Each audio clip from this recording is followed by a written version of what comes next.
As the great and beloved philosopher Roger Ebert always said, sequels just don't live up to the original. Oh,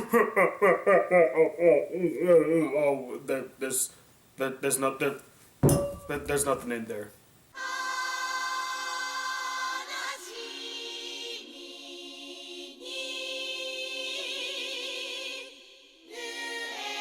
Hey guys, the Black Critic Guy here with another review for Ghost in the Shell week. This time I'll be reviewing the sequel to Ghost in the Shell called Innocence.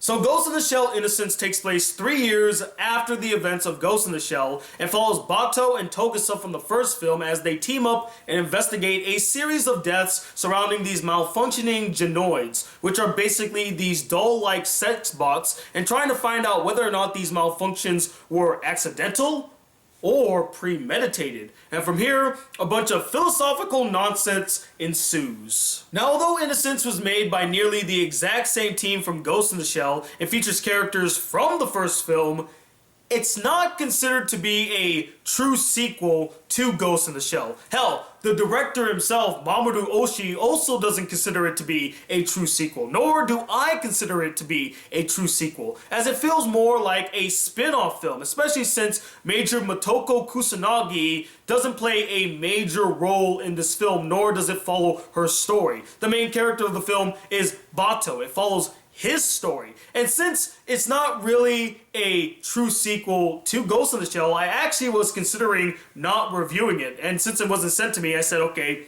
well then I don't have to review it. I'll just move on to something else. But one of my subscribers by the name of Ash Vogan saw that I was doing the Ghost in the Shell movies and TV shows and said, hey, you better review Ghost in the Shell Innocence. And I'm like, well, since you asked nicely, I guess I'll give it a watch. And so I watched Ghost in the Shell Innocence, and what do I think about it?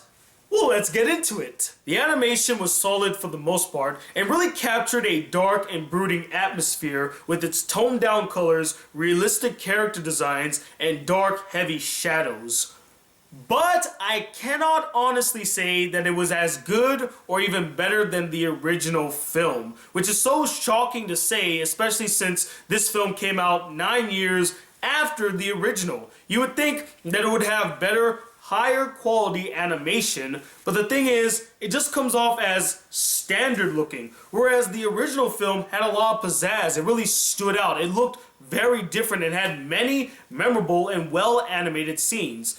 In Innocence, although it is well animated, there weren't a lot of memorable, mind-blowing animated scenes that made me go, wow, that looks freaking gorgeous. Not only that, the original film did an excellent job at seamlessly blending 2D and 3D animation. Here in Innocence, there's a heavy emphasis on 3D animation, which isn't so bad, but it is jarring to see when you see a 3D model with 2D characters walking on top of it. It's like, oh, what happened to that beautiful seamless blend that we saw in the original film? I mean, come on, it's the same team after all. What happened? Did you all just get lazy? Now, the English dub this time around was actually really good, with the voice talents doing a solid job with their deliveries and the ADR directors doing well at syncing the voices with the mouth movements. They also brought back many of the same voice actors from the original film, as well as incorporating the voice actors and actresses from the TV series.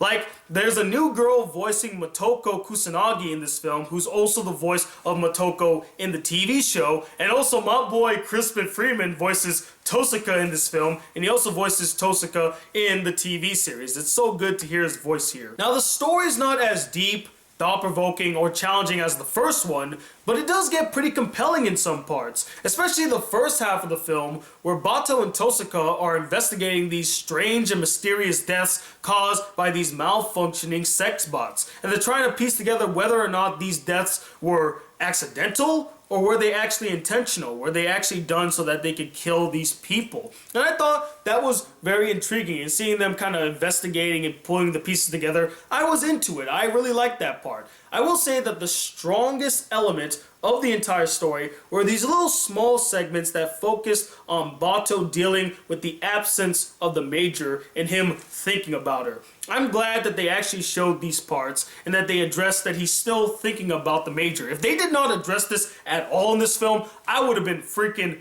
pissed. But they actually did, and I was actually happy that they did, and they showed that deep down Bato still thinks about the Major. She left a profound impact on him. And with that said, I really like Bato as the lead. He was likable, he was interesting, he was relatable, he was a solid choice to be the main character for this film. And he actually had some pretty good chemistry and banter with Tosaka. I was quite surprised at the playful banter that they had. But now, ladies and gentlemen, we've come to the part where I must address all of the issues I had with Ghost in the Shell Innocence. And the biggest issue I had with this film was how blatant and overly pretentious the film was. See, the beauty of the original Ghost in the Shell lied in its subtleties. The subtlety with its music, the subtlety with its themes, the subtle blending of 2D and 3D animation to the point where you don't even notice it, the subtlety in its character developments. It actually challenged the audience to pay attention,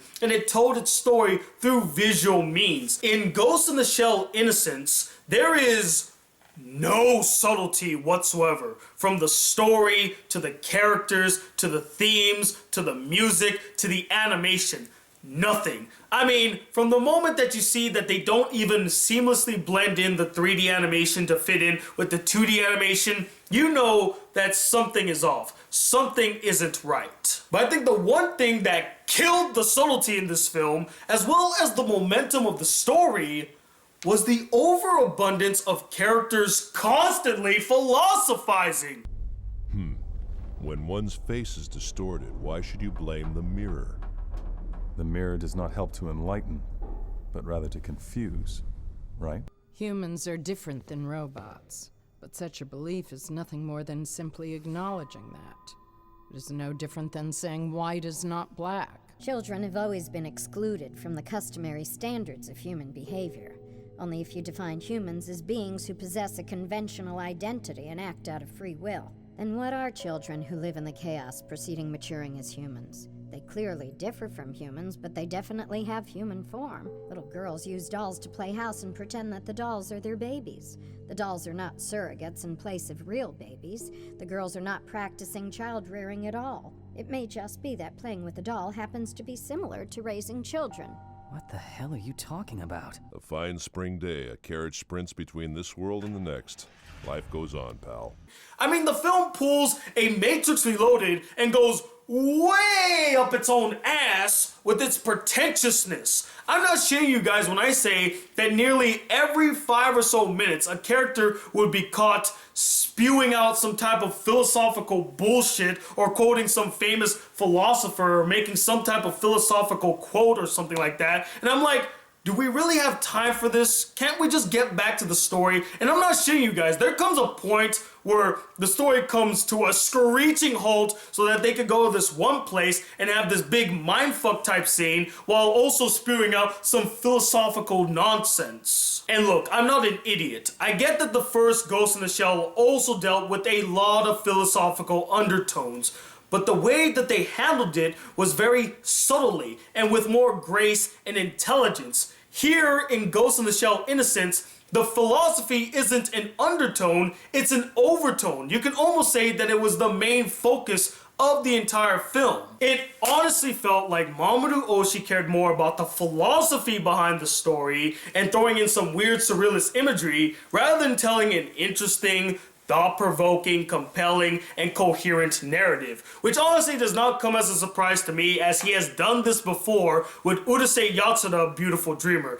In fact, I do find it a bit hilarious how his Ghost in the Shell films mirror his first two Urusei Yatsura films. The first films of both series were directed by him, but he had nothing to do with the screenplay. The screenplay was written by different people, and they sort of followed the source material faithfully. But when the sequel came about, he had full creative control. He wrote the screenplay and he just kind of went balls to the walls insane with his ideas, and it clearly shows in both these films. He's not really a strong screenwriter when it comes to telling a coherent narrative. He's more of a surrealist. And I get it, you know, if you like surrealist type stories, you may like his style of writing, but for me, they just don't work for me. I need a coherent story. I need to know what is happening. I need a beginning, middle, and end. And sometimes that's not the case with Mamoru Oshii's writing. His direction is superb, but his screenwriting abilities needs a little bit more tweaking to it. And honestly, because Oshii focuses so much on the philosophy elements, he lags on the story, which isn't all that compelling throughout. Yeah, sure, there are some compelling bits, and the first half is really good, but once they go to this one place, I feel like this story kind of falls apart at the seams. I kind of get lost in what he's trying to convey, and I'm just not interested anymore.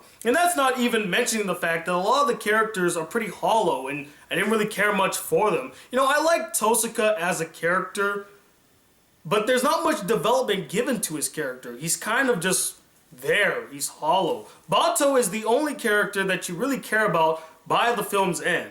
Everybody else, I mean, they're kind of just background dressing. Overall, while there were some good elements to Ghost in the Shell Innocence, it just gets bogged down by its weak and unengaging story, its lack of subtlety, and its over-philosophizing which hijacked the entire film. The film just lacks the grace, the charm, the intrigue, and complexities of the original film, which is so shocking to say, especially since it's nearly the exact same team that gave us that excellent film to begin with. You would think that they would follow it up with an equally interesting, equally engaging, and equally excellent film, but instead what they gave us was an easily forgettable anime film. And after making this review, I'll never talk about or even think about Ghost in the Shell Innocence ever again. But as always, guys, I'm not the end-all be-all opinion when it comes to Ghost in the Shell Innocence. I would love to know what you guys thought about the film as well. Did you absolutely adore it? Is it your favorite film in the franchise? Or is it probably boring, dull, pretentious, you couldn't get into it, it doesn't live up to the original, and you don't like the over-philosophizing? And let me know, what is the most pretentious anime or film you have ever seen? Comment below, let me know, and stay tuned. More Ghost in the Shell reviews are on their way for Ghost in the Shell Week. So stay tuned for all that. And as always, guys, if you'd like to support the Black Critic Guy just a smidge more, why not donate to my Patreon account? There's a link in the description. And if you'd like to send me any fan letters, send it to this P.O. box right up here. And if you'd like to be a part of the Black Critic crew, not miss out on a single awesome Ghost in the Shell review, please hit that subscribe button below, hit that bell notification, like this video if you really enjoyed it, and I'm talking about in a second, the cyborg man known as the Black Critic Guy. Till then, peace, YouTube.